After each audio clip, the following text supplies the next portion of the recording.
Bienvenue dans cette nouvelle édition du QG Week-end. Au sommaire de l'actualité, Emmanuel Ramazani Shadary, candidat de la majorité au scrutin présidentiel de décembre 2018 en République démocratique du Congo, a officiellement été présenté aux Congolais. C'était lors du premier meeting de la plateforme du pouvoir, le FCC, le Front commun pour le Congo, ce samedi à Kinshasa. Le 7e Salon africain de l'invention et de l'innovation technologique s'est achevé le 27 octobre à Cotonou au Bénin. L'occasion pour les inventeurs du pays de plaider pour la création d'un fonds d'appui pour les inventeurs. Et puis, suspension des grèves dans le secteur public au Tchad. Le gouvernement s'est engagé à restaurer à partir de janvier 2019 une partie des salaires coupés de fonctionnaires, mais aussi à assainir le fichier de la fonction publique. Mais tout d'abord, en Centrafrique, le leader de l'ex-Seleka, Abdoulaye Hissène, a donné samedi 27 octobre un ultimatum de 48 heures aux représentants de l'État centrafricain pour quitter les zones du pays sous son contrôle. Un ultimatum qui intervient au lendemain de la destitution du président de l'Assemblée nationale, Karim Mekassoua, une destitution jugée illégale par Abdoulaye Hissène, celui qui est également président du Conseil national de défense et de sécurité, une formation militaire regroupant différents groupes armés de l'ex-Seleka, estime que le fait que Karim Mekassoua soit musulman est la principale cause de cette destitution. 24 heures après la marche de l'opposition, le Front commun pour le Congo, la plateforme du pouvoir, a tenu samedi 27 octobre son premier meeting à Kinshasa. Occasion pour le FCC de présenter Emmanuel Ramazani Shadary, son candidat à l'élection présidentielle du 23 décembre 2018. Reportage de notre correspondant Jacques Mboka. C'est une première sortie réussie pour le Front commun pour le Congo, la plateforme mise en place par le président Joseph Kabila. Dans le stade Tata Raphaël Archi-Comble, les militants du FCC se sont donné rendez-vous ce samedi 27 octobre 2018. Vision correcte du chef de l'État de faire avancer la démocratie dans notre pays. Ça confirme bien que c'est un visionnaire et que c'est le père de la démocratie dans notre pays. Et qu'en réalité aujourd'hui avec cette population, je pense qu'on n'a plus besoin de beaucoup parler. Parce que là, c'est une évidence que le chef de l'État a raison et nous sommes derrière le candidat président de la République, Shadary Emmanuel, que le chef de l'État a choisi. Rares sont les chefs d'État africains qui respectent leur constitution. Et là, parce que nous avons un chef de l'État qui l'a fait, voilà pourquoi cet événement plein de joie aujourd'hui a été rendu possible. Le meeting du FCC avait comme but, entre autres, la présentation à la base d'Emmanuel Ramazani Shadary, candidat de cette plateforme à la présidentielle du 23 décembre. Le dauphin du président sortant a, au cours de son adresse, promis de présenter son programme de société la semaine prochaine. Il soutient l'utilisation de la machine à voter, rejetée par une frange de l'opposition. Pour nous, ce sont les élections. La machine, c'est une machine. Mais quand le peuple dit non à un candidat, mais c'est tout. La machine ne va pas voter allié place du peuple. Créé par le chef de l'État Joseph Kabila, le Front commun pour le Congo met ensemble toutes les formations politiques et associations de la majorité présidentielle et alliées. Le but n'est pas seulement de porter Ramazani à la magistrature suprême, mais aussi gagner les scrutins à tous les niveaux afin de continuer à gérer le pays. Dans l'actualité également, en Algérie, le Front des forces socialistes a annoncé samedi 27 octobre la suspension de ses activités au sein du Parlement algérien. Le plus ancien parti d'opposition souhaite ainsi dénoncer la mainmise du pouvoir sur le législatif suite à l'élection controversée d'un nouveau président de l'Assemblée populaire nationale. Cotonou, la capitale béninoise, a abrité du 24 au 27 octobre la 7e édition du Salon africain de l'invention et de l'innovation technologique. Plusieurs inventeurs du continent et du Bénin en particulier y ont révélé leurs innovations. L'Organisation africaine de la propriété industrielle a notamment profité de cette plateforme pour mettre l'accent sur l'importance de l'opérationnalisation du fonds d'appui à la promotion de l'invention et de l'innovation. Retour sur cet événement dans ce reportage de notre correspondant Leftion. Au Bénin, les acteurs africains de l'innovation explorent davantage l'invention technologique dans plusieurs domaines. L'entreprise locale Forge Moderne, elle, s'est investie dans la conception et la fabrication d'équipements de transformation agroalimentaire en matériaux inoxydables.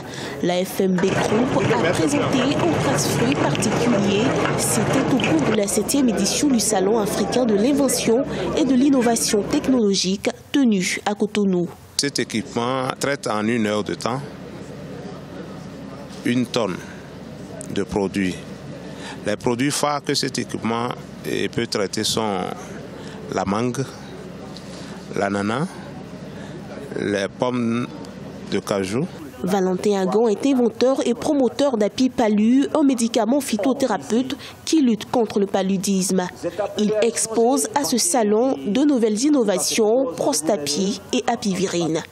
J'ai Api Palu comme solution africaine pour résoudre ce problème de santé en Afrique, et aussi Apivirine qui est un antirétroviral qui permet de baisser la charge virale et de remonter la défense. Selon de nombreux experts, la mise en place effective de mécanismes de financement de l'invention et de l'innovation favorisera davantage le développement technologique en Afrique et plus particulièrement au Bénin. Au Tchad, le gouvernement et les travailleurs de la fonction publique sont parvenus à trouver un accord vendredi 26 octobre pour mettre fin à la crise sociale qui paralyse les services publics depuis plus de 5 mois.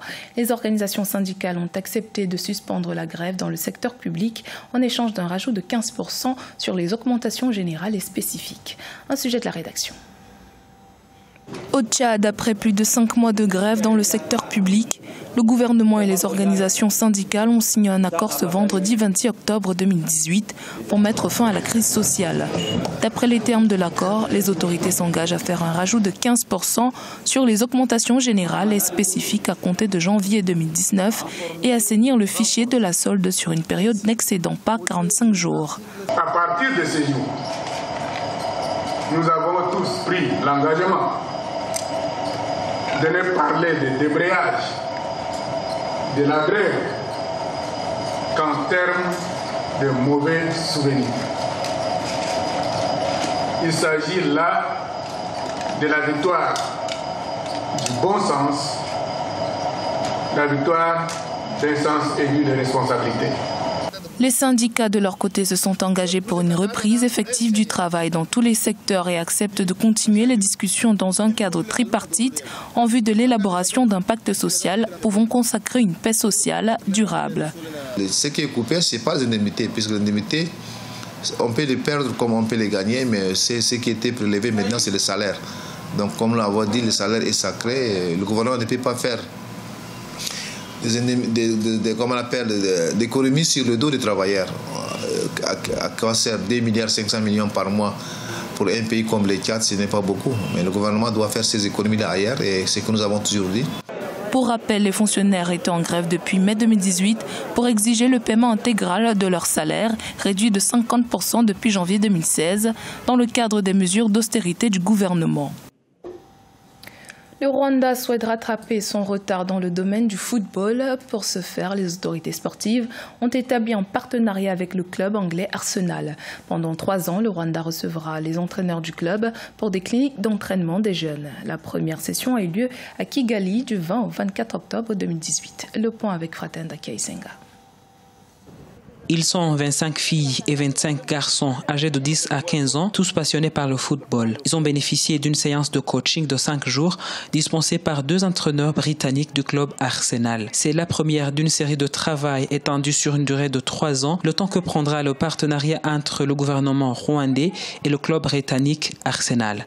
Ici, il y a eu un manque dans le football de jeunes et on essaie de mettre beaucoup de force dans le développement pour que les jeunes puissent commencer leur football ou leur développement assez jeunes pour qu'ils puissent arriver à un niveau déjà avec le football de base. Je joue sur le numéro 7 et j'aimerais faire une carrière internationale en football. Pendant 5 jours, j'ai appris les techniques de défense, d'attaque et de contre-attaque avec rapidité et souplesse. L'un des objectifs de cette première session était de faire l'évaluation du niveau des jeunes rwandais afin d'établir un programme de développement de leurs talents. Selon ces entraîneurs, la session a été une réussite. Nous sommes très impressionnés par les capacités techniques de ces enfants, leur capacité à faire des passes et à les recevoir, mais particulièrement la volonté d'apprendre À leur jeune âge, il faut mettre l'accent sur l'agilité, l'équilibre, la coordination et la rapidité. Le talent, ils en ont vraiment. Le Rwanda et le club londonien ont signé un contrat de 3 ans, au cours duquel ce dernier fera la promotion du tourisme rwandais à travers le slogan Visit Rwanda et contribuera à développer le football au Rwanda. C'était le journal de la rédaction. Merci de votre fidélité. Dans un instant, une nouvelle édition de l'actualité sur Africa 24.